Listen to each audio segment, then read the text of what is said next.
Hello, and welcome back to Speak English Daily. Hi everyone, we are very happy to see you here today.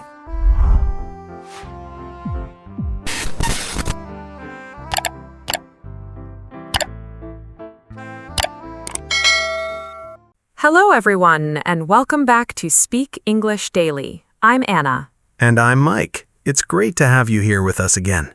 If you're learning English and you want to sound more natural instead of translating every sentence from your own language, you're in the right place.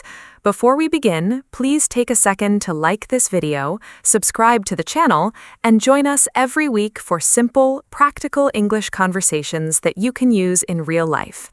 Today's expression is one that native speakers use all the time, but many textbooks either skip it or only give a short explanation. By the end of today's conversation, you'll know when to use it naturally and confidently. I wish I had learned it earlier because I made a funny mistake with this expression years ago. Really? I don't think you've ever told me this story. It happened when I was talking to an English-speaking friend. She said, "Our neighbor is leaving for good." I smiled and replied, "That's wonderful. I'm happy she's leaving because it's a good idea." Oh no. Everyone looked at me with confused faces. I thought for good meant someone was doing something because it was a positive choice or because it was good. That's a very common misunderstanding. Many English learners hear the word good and naturally think it has something to do with something positive.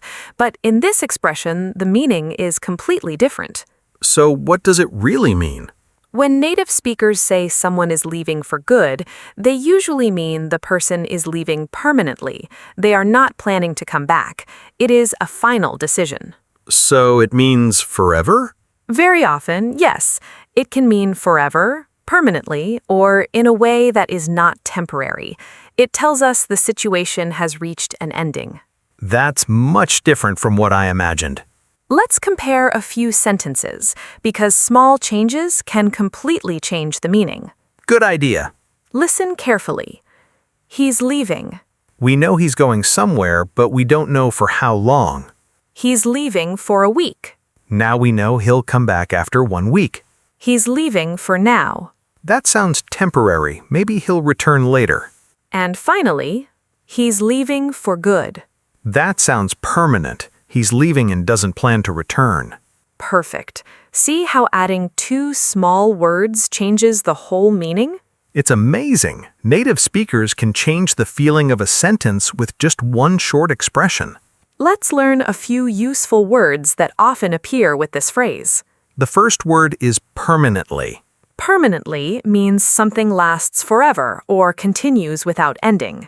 Another word is forever. Forever has a similar meaning. Something continues without stopping. Then we have final. A final decision means you don't plan to change your mind. Next is temporary. Temporary is the opposite. Something temporary only lasts for a short time. And our last word is decision. A decision is a choice that you make after thinking about something.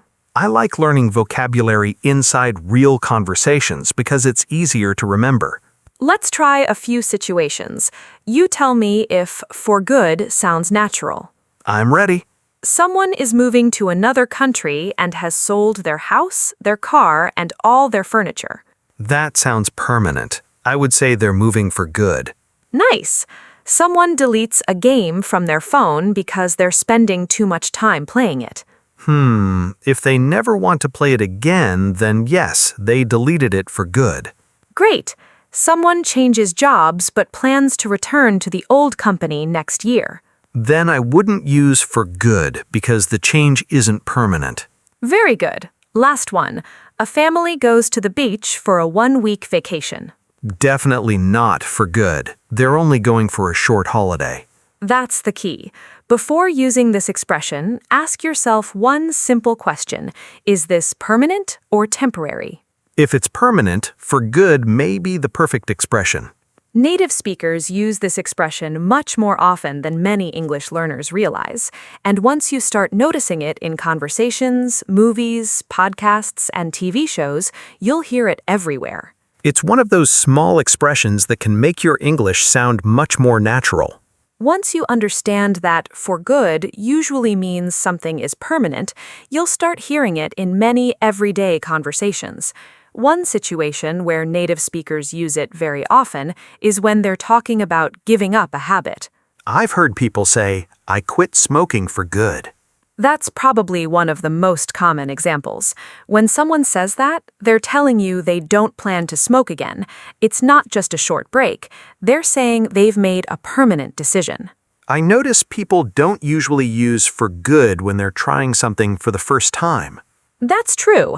This expression often appears after someone has struggled with something for a long time. They've probably tried to stop before, maybe more than once, and now they believe they're finally finished. So it's connected to determination. Yes, it shows confidence and a strong intention to make a lasting change. Let's look at a few examples that sound very natural. Someone might say, I quit smoking for good. Or, I'm deleting Facebook for good. Here's another one. I'm giving up soda for good. I know someone who proudly said, I stopped biting my nails for good. And after leaving a stressful workplace, someone could say, I left that company for good. I like how every example has the same feeling. The person isn't planning to go back. That's the important idea. Native speakers choose for good when they want people to understand that the decision is final. Although sometimes people are a little too confident. That sounds like there's another story coming.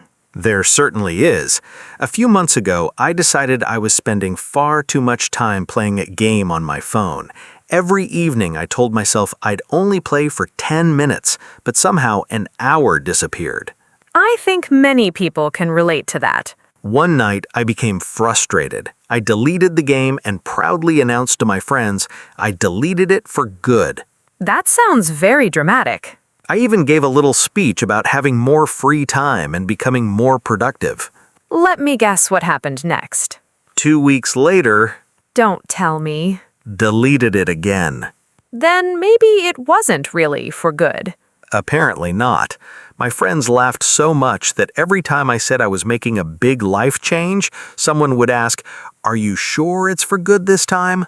That's actually a funny reminder that words have meaning. If you say for good, people expect you to stick with your decision. I learned my lesson. Now I wait a little before making big announcements. That's probably a wise idea. Let's learn a few useful words connected to this topic. First, we have quit. To quit means to stop doing something completely. Next is habit. A habit is something you do regularly, sometimes without thinking about it. Then we have addiction. An addiction is something that is very difficult to stop because you strongly depend on it. Another useful word is commitment. A commitment is a promise to keep doing something or to follow an important decision. Finally, there's temptation.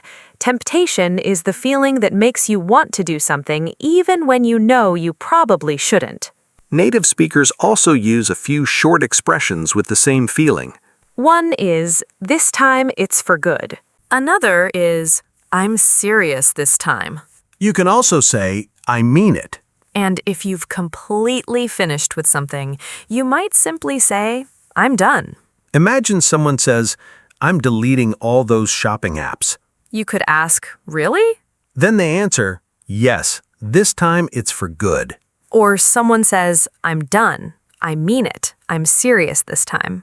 Those short expressions work naturally together because they all emphasize a firm decision. They also show that real English isn't only about grammar. It's about choosing expressions that communicate your feelings clearly. And when you combine them naturally, you sound much more like a native speaker. We've talked about habits and personal decisions, but native speakers also use for good when they're talking about big changes in life. These are the moments that often come with strong emotions. That's true. It isn't always about quitting a bad habit. Sometimes it's about leaving an important part of your life behind. Let me ask you something. What kinds of things do people leave for good? Quite a few, actually. They might leave their hometown for good. They could leave an apartment for good after buying a house. Some people move to another country for good. Others finish school and leave for good. And sometimes people leave a relationship for good because they know it's the right decision. Those are all great examples because they involve major life changes. When people use for good in these situations, they're telling you they don't expect to go back. And that's why the expression feels more emotional. Let's compare a few sentences again. Listen carefully to how the meaning changes. The first one is simple. She's gone. We know she isn't here, but we don't know whether she'll come back in an hour, tomorrow, or next month. Now listen to this. She's gone for good. That feels much stronger. It tells us she's gone permanently. Here's another pair. He moved away. That's just information. He lives somewhere else now. But if we say he moved away for good, Now we understand that he isn't planning to move back. one more example. They're closing the restaurant. Maybe it's being renovated. Maybe it'll reopen next month. But if someone says they're closing the restaurant for good, then everyone understands it's the end of that business. The doors will stay closed. That's one reason this expression is so useful. It adds emotion without using a lot of extra words. It almost feels like putting a full stop at the end of a story. I like that description. Have you ever known someone who moved away and never came back? I have, and it reminds me of a neighbor from my childhood. He lived across the street from my family for many years. One day, he told everyone he was moving to another city because of a new job. Did people think he'd return? Yes, most of us believed it was only temporary. His house stayed empty for several months, so people kept saying, he'll probably be back soon. That sounds reasonable. Then, almost a year passed. Someone new bought the house, and that's when everyone finally realized he had moved away for good. That must have felt strange. It did. Suddenly, all those memories became part of the past. We understood that chapter of our neighborhood had ended. It's interesting how two small words can carry so much emotion. Let's learn a few helpful vocabulary words connected to these situations. The first word is relocate. To relocate means to move to a different place, often because of work or family. Next is settle. If you settle somewhere, you choose that place to live for a long time. Then we have hometown. Your hometown is the town or city where you grew up. Next is goodbye. Goodbye isn't only something you say. It can also describe the moment when people separate or leave. And our last word is return. To return means to come back to a place you've been before. Let's finish with a little speaking practice. Sounds good. Here's the first situation. A woman sells her house, packs everything she owns, and moves to Australia because she wants to start a new life there. I'd say she moved there for good. Nice. Here's another one.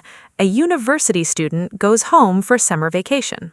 I wouldn't use for good because the student plans to come back after the vacation.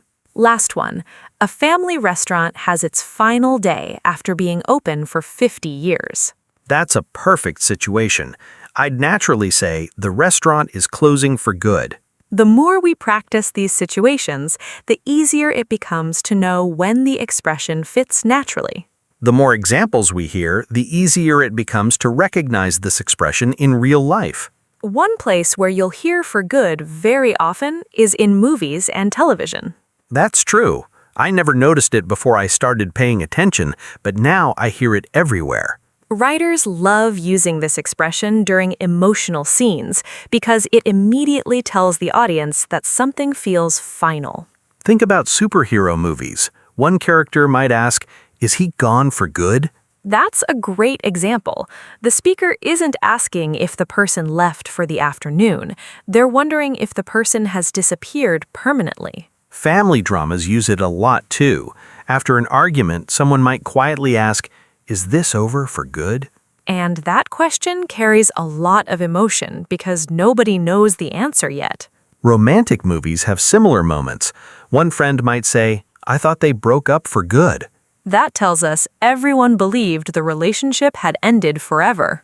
Detective stories are full of this expression. Definitely.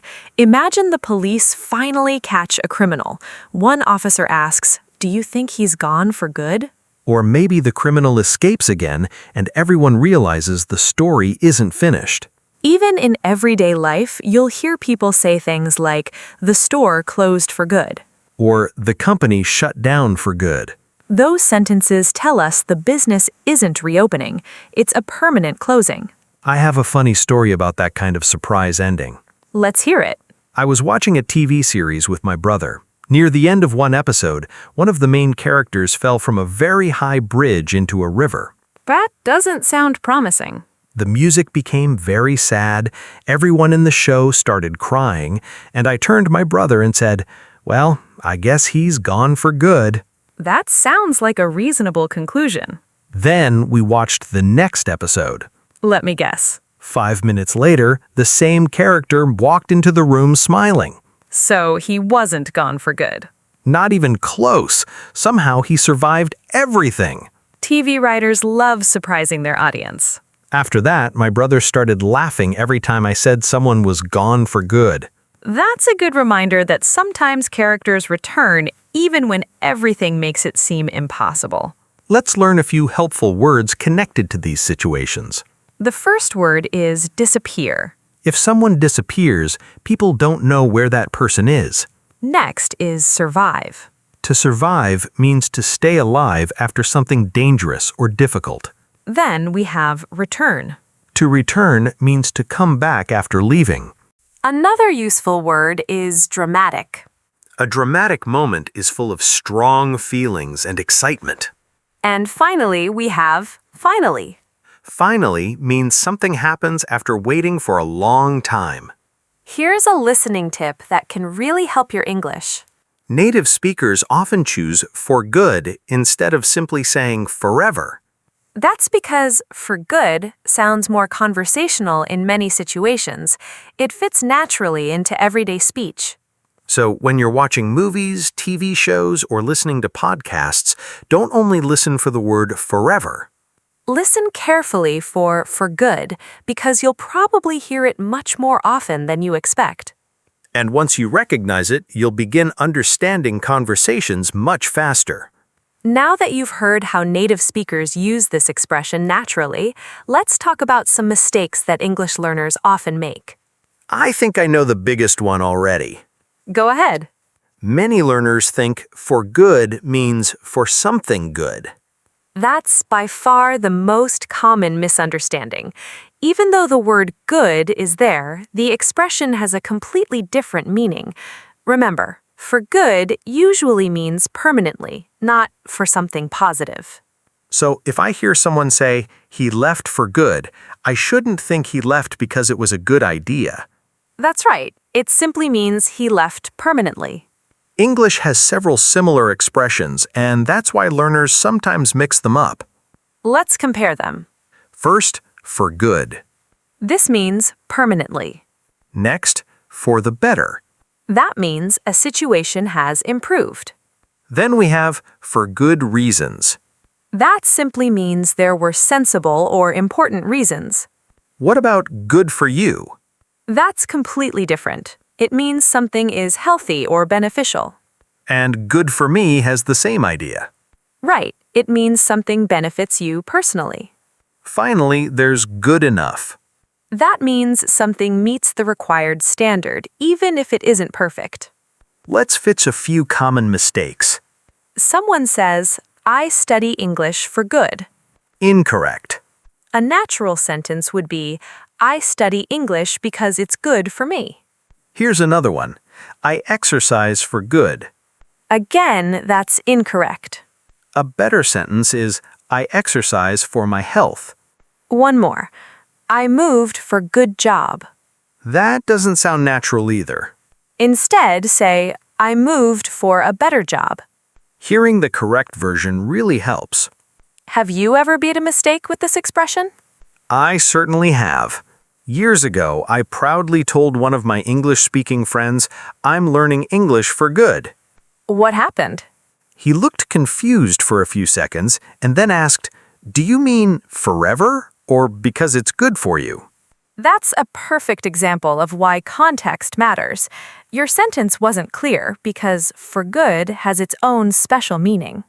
After he explained it, I never forgot the difference. Let's finish with 5 useful vocabulary words. The first is confuse. To confuse someone means to make something difficult to understand. Next is meaning. Meaning is the idea that words or expressions communicate. Then we have context. Context is everything around a word that helps us understand it correctly. Another word is expression. An expression is a group of words that has its own meaning. And finally, natural. Natural English is the kind of English that native speakers really use. Let's end with a quick quiz. I'll read the sentence and you tell me if it's correct or incorrect. Ready. The old cinema closed for good. Correct. I study English for good. Incorrect. They moved away for good. Correct. Running is for good. Incorrect. She left the company for good. Correct. By now, you've probably noticed that for good appears in many different situations. Native speakers also combine it with several short expressions that you'll hear all the time in everyday conversations. These combinations are great because they're easy to remember and they make your English sound much more natural. Let's go through some of the most common ones. The first is, this time for good. People often say this after they've tried to change something several times before. Imagine someone says, I'm deleting all my work emails from my phone. Their friend might smile and ask, "Really? This time for good?" Another common expression is gone for good. You might hear, "The old movie theater is gone for good." Or, I thought that character was gone for good. Then we have done for good. Someone cleaning out a garage might say, I'm done with collecting old magazines for good. Here's another one, closed for good. That's very common with businesses. If a cafe never plans to open again, people say, it closed for good. You may also hear over for good. For example, their argument is over for good. Or, do you think this is over for good? Another expression is left for good. Someone could say, my cousin left for good after getting a job overseas. Finally, you'll hear finished for good. Someone might proudly announce, I'm finished with those late-night snacks for good. Notice that all of these expressions have one idea in common.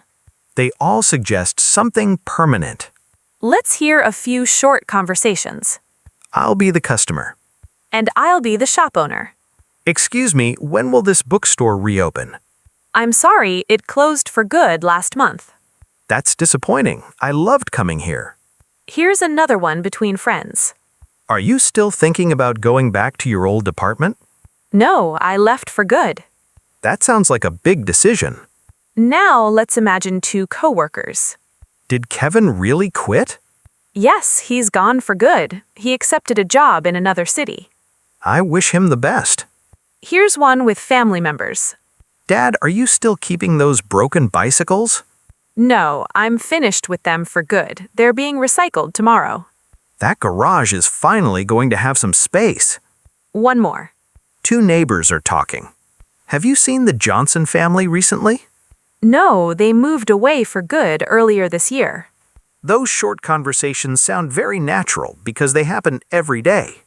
Speaking of trying to quit things, I have another confession. Somehow I knew chocolate was about to become part of this discussion. Every Monday, I looked in the mirror and confidently announced, "This time for good, no more chocolate." You sounded very determined. I really believed it. But I also know what happened. By Friday, someone would bring chocolate cake to work and suddenly my great plan disappeared. So every Monday was your fresh start.